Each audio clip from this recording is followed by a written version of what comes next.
apa ya, rasa percaya bahwa kalau misal memang dia adalah muslim kemudian dia adalah musafir, ya udah gitu dibantu. Jadi saya sering kali diajak makan, dikasih uang, dikasih roti. Jadi yang semacam itu yang akhirnya oh seperti ini ya kehidupan muslim ya, seperti itu.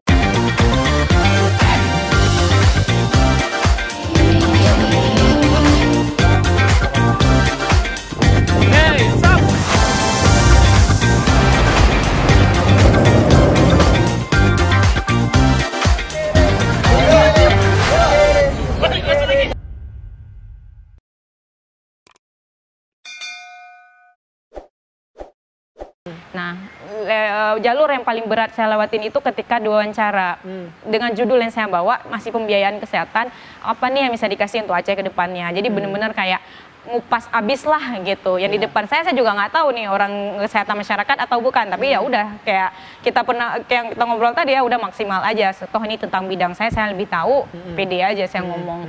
Udah dapet, alhamdulillah lulus saya dengan beasiswa itu dengan funding sesuai dengan berapa yang dibutuhkan universitas. Situ lagi tantangannya. Itu beasiswa pemerintah Aceh, pemerintah ngasih kita uang untuk membayar biaya segala macam di kampus, atau dari pemerintah langsung support mengcover semua kebutuhan di kampus, atau gimana sistemnya? Nah, sistemnya dia adalah kita yang mengajukan kira-kira berapa biaya untuk kampus itu, untuk tuition fee-nya berapa, biaya hidup di sana berapa kira-kira gitu. Even mungkin nggak pas seperti yang kita ajukan, tapi kurang lebih ya mereka menyesuaikan. Oh ini kita mampu ya, segini lah gitu kan. Jadi dikasih lah waktu itu. Saya agak tricky atau agak challenge itu ketika mencari kampus, karena benar-benar pemerintah Aceh itu melepas ke si penerima beasiswanya. Dia harus mencari sendiri universitasnya, dia harus mencari sendiri profesor yang setuju. Bahkan kan tahu ya, ke bawah S3 kan nggak semudah kita lanjut S2, kita harus tahu dulu profesor siapa, bidang dia apa, kemudian dia setuju nggak mau jadi profesor kita. Jadi itu si challenge saya waktu itu. Nah, Rusia ini mirip sama Cina, karena dia harus menggunakan bahasa Rusia, jadi otomatis saya harus sekolah belajar bahasa setahun. Untuk proses dari awal submit berkas sampai pengumumannya itu ada tahap interview? Ada tahap interview. Nah, itu berapa lama durasinya? Sebulan, kalau saya nggak salah ingat tuh sekitar sebulan. Karena durasi waktu menunggunya sih, kalau kayak tes tulisnya hanya 1 hari pasti ya, dari pagi sampai siang, kemudian menunggunya seminggu baru keluar hasil tes tulis. Sudah kita ngadepin wawancara juga hanya 2 jam atau 1 jam lah, 1 sampai 2 jam, kemudian kita tunggu lagi seminggu, dia kabarin lagi sampai akhirnya memastikan bahwa sudah ada kampus, baru cair uangnya, baru kita bisa berangkat. Itu pada saat Ipeh tahu sudah lulus S3 ke Rusia, itu ada nggak pergejolakan nih memilih karir yang tadi sudah ada basic landasan yang bagus yang di pusat kajian tadi, antara harus melanjutkan kuliah atau mereka harus ninggalin yang ini nih? Ada nggak nih, ini aku gimana ya, lanjut kuliah atau tetap fokus kerja gimana? Nah, kebetulan saya nggak punya merasakan pergolakan itu, tidak ada, karena saya merasa itu kayak jalur karir saya aja gitu. Waktu saya minta resign dari kantor pun si dosen saya ini juga bilang pintu pusat kajian kita terbuka untuk Hanifah kalau Hanifah kembali lagi ya. Jadi ada istilah seperti itu, quote and quote ya, walaupun kita pas pulang juga nggak yang kayak masuk lagi gitu juga. Cuman artinya bahwa saya kebetulan jalur yang saya laluin itu karena searah gitu ya. Even kamu sekolah S3 tadi lama gitu, mau 3 tahun, 4 tahun, 5 tahun, tapi karena bidangnya itu juga, ya udah monggo balik lagi kalau memang nanti pulang. Jadi nggak ada ketakutan itu, nggak ada.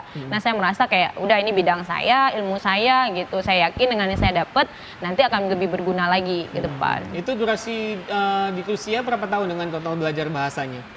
Semestinya kan 4 tahun, jadi saya baru menjalani 1 tahun, kemudian saya pulang ke sini. Berangkat tahun berapa? 2017 akhir.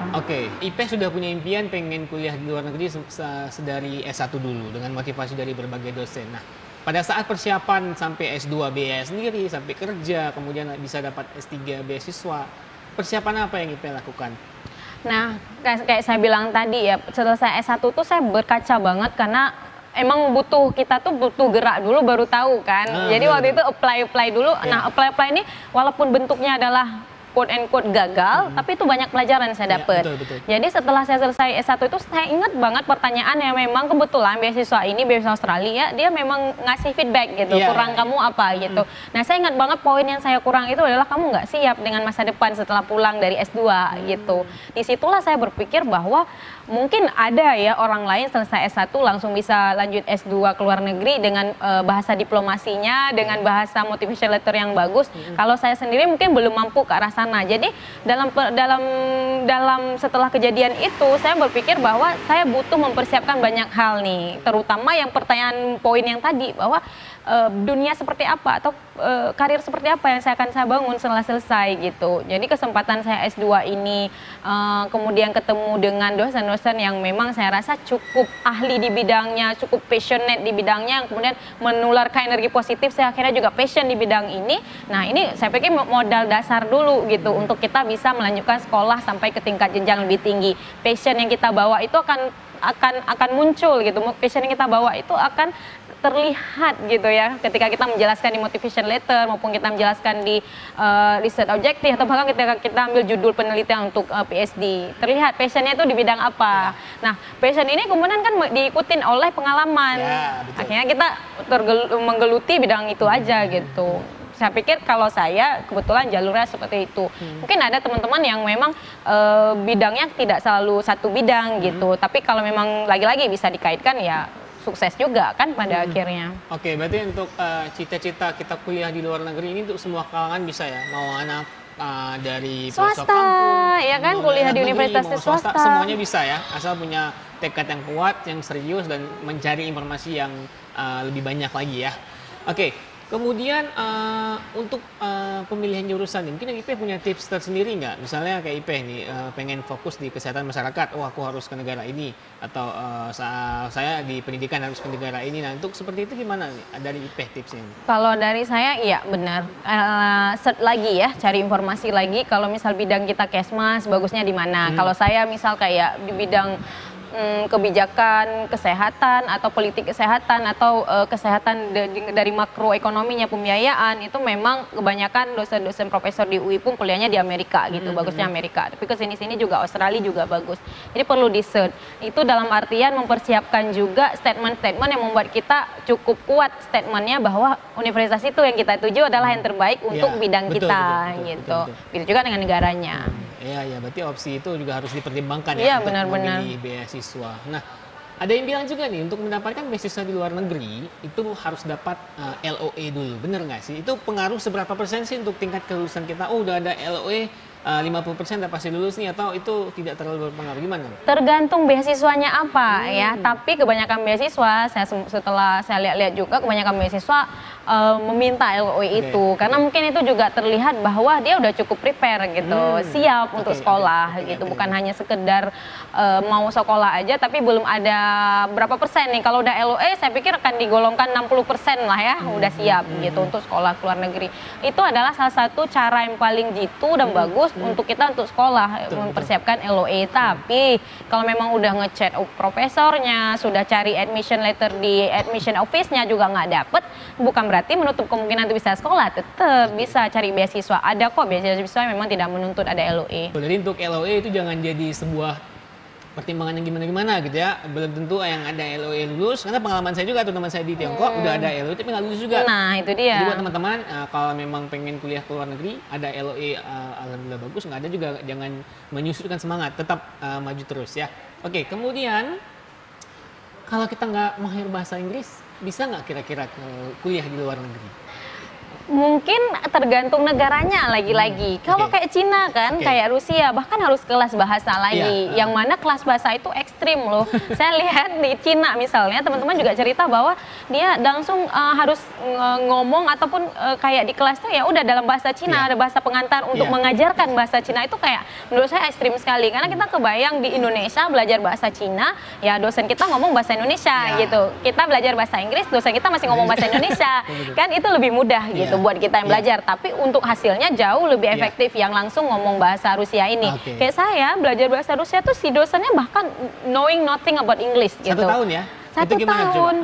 Tapi mungkin karena saya juga lagi-lagi ya, saya juga sangat tertarik belajar bahasa. Kebetulan Saya itu belajar bahasa Inggris malah dari SD. Zaman saya sih, SD itu belum ada pelajaran formal untuk bahasa Inggris. Tapi saya sudah belajar bahasa Inggris. Ada kesempatan, ada seorang guru bahasa Inggris sampai rumah, jadi kayak informal aja belajarnya. Jadi saya tuh udah biasa belajar bahasa dari kecil. Dan ketika saya di Rusia itu saya merasa, lah kenapa saya nggak belajar banyak bahasa dari dulu ya. Ternyata belajar bahasa semenarik ini gitu, semenyenangkan ini.